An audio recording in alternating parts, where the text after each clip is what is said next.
ꯃꯌꯥꯝ ꯄꯨꯝꯅꯃꯛꯄꯨ YouTube channel ꯌꯪ ꯃꯥꯏꯟꯁꯅ ꯇꯔꯥꯝ ꯅꯣꯛꯆꯔꯤ꯫ ꯉꯁꯤ ꯃꯌꯥꯝꯗ ꯂꯤꯒꯗꯧꯔꯤꯕ ꯋꯥꯔꯤ ꯑꯁꯤꯒꯤ ꯃꯃꯤꯡ ꯄ꯭ꯔꯤꯊꯤꯕꯤꯗ ꯈ꯭ꯋꯥꯏꯗꯒꯤ ꯐꯖꯕꯤ ꯔꯥꯖꯀꯨꯃꯥꯔꯤ꯫ ꯋꯥꯔꯤꯁꯤ ꯍꯧꯖꯔꯛꯂꯒꯦ꯫ ꯊꯥꯏꯅ ꯃꯃꯥꯡꯉꯩꯗ ꯂꯩꯕꯥꯛ ꯑꯃꯒꯤ ꯅꯤꯡꯊꯧꯗꯨ ꯌꯥꯝꯅ ꯀꯟꯅ ꯅꯥꯔꯛꯂꯝꯃꯤ꯫ ꯃꯔꯝ ꯑꯗꯨꯅ ꯃꯥꯒꯤ ꯑꯅꯥꯕꯗꯨ ꯐꯅꯕ ꯊꯦꯕ ꯐꯨꯠꯂꯒ ꯃꯍꯤꯗꯨ ꯊꯛꯅꯤꯡꯂꯝꯃꯤ꯫ ꯅꯤꯡꯊꯧꯗꯨꯒꯤ ꯑꯃꯠꯇ ꯄꯣꯛꯆꯕ ꯃꯆꯥꯅꯨꯄꯥ ꯔꯥꯖꯀꯨꯃꯥꯔꯗꯨ ꯊꯦꯕ ꯊꯤꯕ ꯆꯠꯂꯝꯃꯤ꯫ ꯃꯍꯥꯛꯅ ꯎꯃꯪꯒꯤ ꯂꯝꯕꯤꯗ ꯆꯠꯄꯗ ꯌꯥꯝꯅ ꯅꯨꯡꯁꯤꯕ ꯌꯥꯝꯅꯁꯨ ꯐꯖꯕ ꯊꯦꯕ ꯑꯃ ꯃꯣꯡꯁꯣꯡꯗꯒꯤ ꯊꯣꯔꯛꯂꯒ ꯃꯥꯒꯤ ꯃꯃꯥꯡꯗ ꯁꯝꯗꯨꯅ ꯆꯦꯟꯈꯤꯔꯝꯃꯤ꯫ ꯃꯍꯥꯛ ꯊꯦꯕꯗꯨꯕꯨ ꯇꯥꯟꯅꯔꯝꯃꯤ꯫ ꯊꯦꯕꯗꯨꯁꯨ ꯌꯥꯝꯅ ꯀꯟꯅ ꯆꯦꯜꯂꯝꯃꯤ꯫ ꯊꯦꯕꯗꯨ ꯌꯥꯝꯅ ꯁꯨꯛꯄ ꯎꯃꯪ ꯑꯃꯗ ꯆꯦꯟꯁꯤꯟꯈꯤꯔꯝꯃꯤ꯫ ꯔꯥꯖꯀꯨꯃꯥꯔ ꯑꯗꯨꯅ ꯊꯦꯕ ꯑꯗꯨꯕꯨ ꯑꯗꯨꯝ ꯎꯔꯝꯃꯤ꯫ ꯑꯗꯨꯕꯨ ꯃꯍꯥꯛꯇꯤ ꯁꯨꯔꯨꯡ ꯑꯃꯒꯤ ꯃꯅꯨꯡꯗ ꯂꯩꯔꯝꯕ ꯊꯦꯡꯅꯔꯝꯃꯤ꯫ ꯁꯨꯔꯨꯡ ꯃꯅꯨꯡ ꯑꯗꯨꯗ ꯌꯥꯝꯅ ꯆꯥꯎꯕ ꯍꯤꯡꯆꯥꯕ ꯑꯃ ꯂꯩꯔꯝꯃꯤ꯫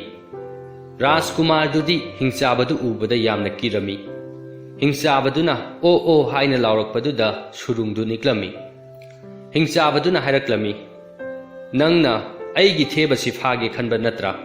ꯍꯧꯖꯤꯛꯇꯤ ꯑꯩꯅ ꯅꯪ ꯑꯣꯏꯅ ꯐꯥꯔꯦꯗꯣ." ꯍꯤꯡꯆꯥꯕꯗꯨꯅ ꯃꯥꯒꯤ ꯃꯈꯨꯠ ꯑꯆꯧꯕꯗꯨꯅ ꯔꯥꯖꯀꯨꯃꯥꯔ ꯑꯗꯨꯕꯨ ꯐꯥꯔꯝꯃꯤ꯫ ꯑꯗꯨꯒ ꯁꯨꯔꯨꯡꯗꯨꯗ ꯂꯩꯕ ꯎꯄꯨ ꯑꯃꯗ ꯂꯪꯁꯤꯜꯂꯝꯃꯤ꯫ ꯑꯗꯨꯒ ꯎꯄꯨꯗꯨ ꯑꯆꯧꯕ ꯁꯣ ꯑꯃꯅ ꯂꯣꯟꯁꯤꯜꯂꯝꯃꯤ꯫ ꯔꯥꯖꯀꯨꯃꯥꯔ ꯑꯗꯨꯗꯤ ꯁꯣꯔ ꯍꯣꯟꯕꯗꯨ ꯃꯅꯤꯡ ꯇꯝꯅ ꯍꯣꯟꯕ ꯉꯝꯂꯝꯗꯦ꯫ ꯃꯔꯝꯗꯤ ꯎꯄꯨꯗꯨꯗ ꯅꯨꯡꯁꯤꯠ ꯆꯪꯉꯛꯄ ꯌꯥꯕ ꯃꯈꯨꯜ ꯑꯍꯣꯕ ꯃꯆꯥ ꯑꯃꯈꯛ ꯂꯩꯔꯝꯃꯤ꯫ ꯃꯍꯥꯛꯇꯤ ꯍꯤꯡꯒꯅꯤ ꯍꯥꯏꯕꯒꯤ ꯑꯁꯥ ꯎꯗ꯭ꯔꯦ꯫ ꯄꯨꯡ ꯀꯌꯥ ꯍꯧꯈꯤꯔꯝꯃꯤ꯫ ꯔꯥꯖꯀꯨꯃꯥꯔ ꯑꯗꯨ ꯃꯔꯛ ꯃꯔꯛꯇ ꯇꯨꯝꯂꯝꯃꯤ꯫ ꯑꯗꯨꯕꯨ ꯑꯌꯥꯝꯕ ꯃꯇꯝꯗꯗꯤ ꯃꯄꯥ ꯑꯅꯥꯕꯗꯨꯒꯤ ꯃꯔꯝꯗ ꯈꯜꯂꯝꯃꯤ꯫ ꯀꯔꯤ ꯇꯧꯔꯒ ꯎꯄꯨꯗꯨꯗꯒꯤ ꯃꯄꯥꯟ ꯊꯣꯛꯂꯒ ꯃꯄꯥꯒꯤ ꯃꯅꯥꯛꯇ ꯆꯠꯀꯅꯤ ꯈꯜꯂꯝꯃꯤ꯫ ꯈꯪꯍꯧꯗꯅ ꯃꯍꯥꯛꯅ ꯎꯄꯨꯗꯨꯒꯤ ꯁꯣ ꯍꯥꯡꯕꯗꯨ ꯃꯈꯣꯜ ꯇꯥꯔꯝꯃꯤ꯫ ꯎꯄꯨꯗꯨ ꯍꯥꯡꯗꯣꯔꯛꯂꯝꯃꯤ꯫ ꯑꯉꯛꯄꯗꯤ ꯃꯥꯒꯤ ꯃꯃꯥꯡꯗ ꯈ꯭ꯋꯥꯏꯗꯒꯤ ꯐꯖꯕꯤ, ꯃꯃꯪꯗꯁꯨ ꯎꯒꯅꯤ ꯊꯥꯖꯗꯕ ꯅꯨꯄꯤ ꯑꯃ ꯃꯥꯒꯤ ꯃꯃꯥꯡꯗ ꯂꯦꯞꯇꯨꯅ ꯂꯩꯔꯝꯃꯤ꯫ ꯅꯨꯄꯤ ꯑꯗꯨꯅ ꯍꯥꯏꯔꯛꯂꯝꯃꯤ, "ꯑꯩ ꯅꯪꯅ ꯁꯨꯔꯨꯡ ꯑꯁꯤꯗ ꯇꯥꯟꯅꯔꯛꯈꯤꯕ ꯊꯦꯕꯗꯨꯅꯤ꯫ ꯑꯩ ꯔꯥꯖꯀꯨꯃꯥꯔꯤꯅꯤ꯫ ꯑꯩꯗꯤ ꯁꯥꯞ ꯑꯃꯅ ꯑꯌꯨꯛ ꯅꯨꯡꯊꯤꯜꯒꯤ ꯃꯇꯝꯗꯅ ꯊꯦꯕ ꯑꯣꯏ, ꯑꯗꯨꯒ ꯅꯨꯃꯤꯗꯥꯡꯒꯤ ꯃꯇꯝꯗꯅ ꯑꯩꯒꯤ ꯑꯁꯦꯡꯕ ꯁꯛꯇꯝꯗꯨ ꯑꯣꯏꯕꯅꯤ꯫ ꯅꯍꯥꯛꯅ ꯑꯩꯕꯨ ꯇꯥꯟꯅꯔꯛꯄꯗ ꯅꯍꯥꯛ ꯈꯨꯗꯣꯡꯊꯤꯕ ꯇꯥꯔꯦ꯫ ꯑꯩꯅ ꯅꯪꯕꯨ ꯑꯋꯥꯕ ꯑꯁꯤ ꯇꯥꯍꯜꯂꯦ꯫ ꯑꯩ ꯃꯗꯨꯒꯤꯗꯃꯛ ꯌꯥꯝꯅ ꯅꯨꯡꯉꯥꯏꯇꯦ꯫ ꯑꯗꯨꯕꯨ ꯑꯩꯅ ꯅꯪꯕꯨꯗꯤ ꯊꯥꯗꯣꯛꯀꯅꯤ." ꯔꯥꯖꯀꯨꯃꯥꯔ ꯑꯗꯨꯅ ꯍꯥꯏꯔꯛꯂꯝꯃꯤ, "ꯅꯍꯥꯛꯇꯤ ꯌꯥꯝꯅ ꯐꯖꯩ꯫ ꯑꯩꯗꯤ ꯅꯪꯕꯨ ꯌꯦꯡꯗꯨꯅ ꯃꯇꯝ ꯄꯨꯝꯕꯗ ꯃꯐꯝ ꯑꯁꯤꯗ ꯂꯩꯕ ꯉꯝꯒꯅꯤ."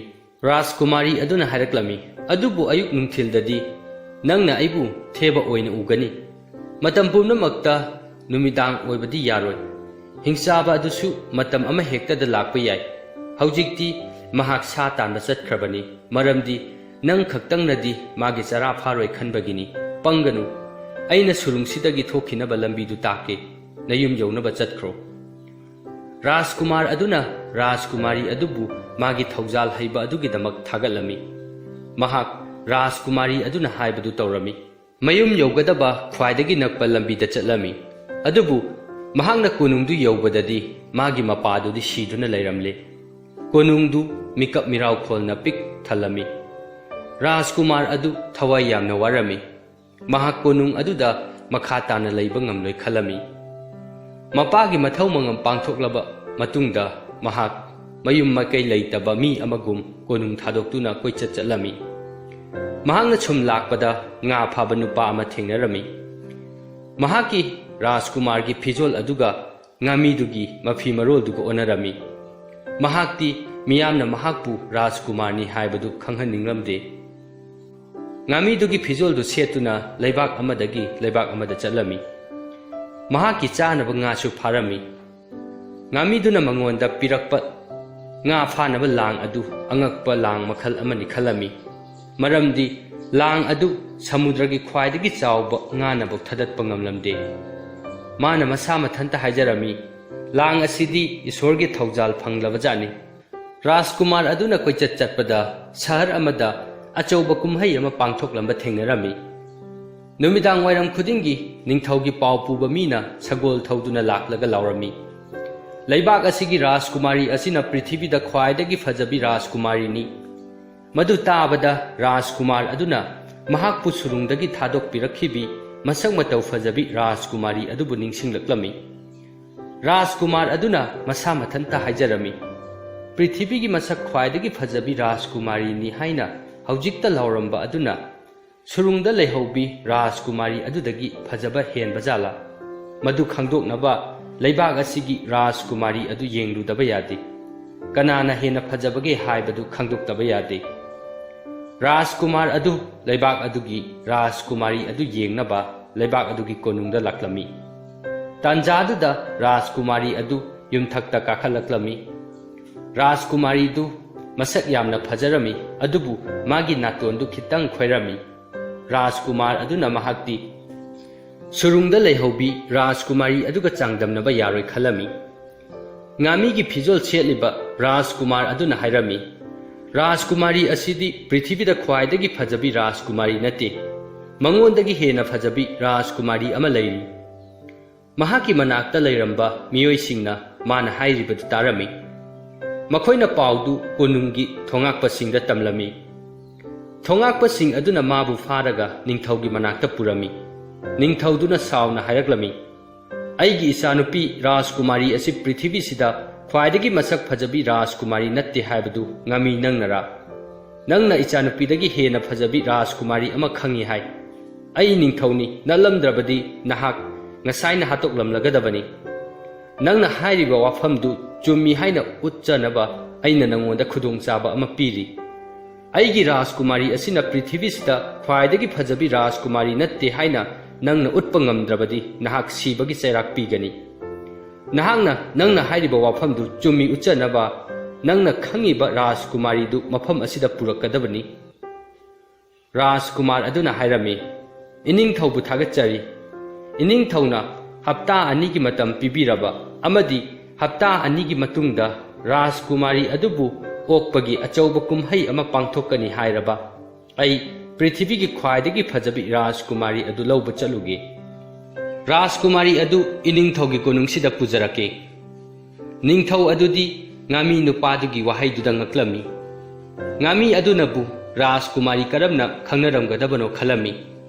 Mahangna ayaba piduna Rajkumari adubu thirunaba hairami. Rajkumar du mayumda halaklami. Mapagi theba mahi pithaknaba theba thiba chatkhiba lambiduda laklami. Theba aduna magi mamangda samduna chatkhiba mafamdu urami. Mahangna theba dubu tanakhiba lambi adu ningsingnaba hotnarami.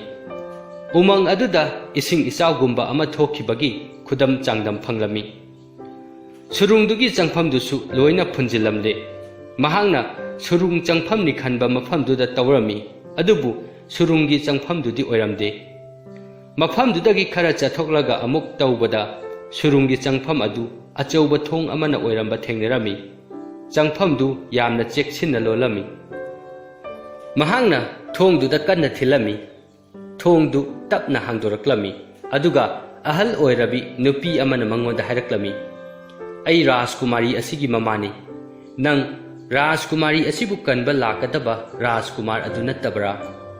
Rajkumari du haujik achauba khudong thiba ama taaduna leire. Rajkumar aduna haraklami aibu kanbirakhibi aigi phajarabi Rajkumari adu kari khudong thiba tarabage. Rajkumari adubu kanba lakani haiba Rajkumar du aini adubu ngami gi phijol setpa aibu karamna Rajkumar du ni khanglibano. Ahal oirabi nupi aduna haraklami. Rajkumari na nangi minoktugi maramda hai ai nangi phijolda yengde aidi nangi namitta yengi. Nangi maithongdu wajarabasu namitta di momonoi. Surung manung sida changaklo ai wari pumbali dagi. Rajkumar duna manung hek changlakpaga ahal oirabi nupi aduna thongdu thingjin khirami. Aduga haraklami. Hingsaba aduna halaklaga Rajkumari na nangbu thadok lambaduda yamna saurami. Mahangna Rajkumari adubu nangi mahutta upududa haptuna thamki. Rajkumari aduna nangbu lauthoknaba upudu hangdokpada upudugi sodu upu manungduda haplami. Hingsabaduna sodu mafam khuding thibada phangdabaduda amukka hena saurami. Numit chuppa ama Rajkumari aduna theba onduna leiringai. Hingsaba aduna upu mathaktuda phammi. Numidangi matamdana mahangna chathokringaida surung asigi changphamda turel amadagi ising chensinhanduna ising chawhali changpham asida achauba nga amana mabu chenahanduna thami nga aduna thong sigi manakta hangat handa iroiduna leiduna Rajkumari asida athiba wahaina hairami Rajkumari asina magi asengba sakphamdu oiraklaga manakongda lasingmenduna upu manungduda lei nahak sida laklibasi hingchabadu chatkibada ngairibani haujikti thong mapan sida ising chawraklani nga duna ngangbadu taraklani nupi duna madu hek haibaga Rajkumar aduna nga dugi khonjel adu tarami wahai singdu yamna tamthiba oirami Rajkumari adu manakongda lasingmenduna upu manungduda leikhre tabduda yamna nungairami mahangna ahal oirabi nupi duda hairami ima nahaksu Rajkumari adugi manaktuda upu manungduda changlo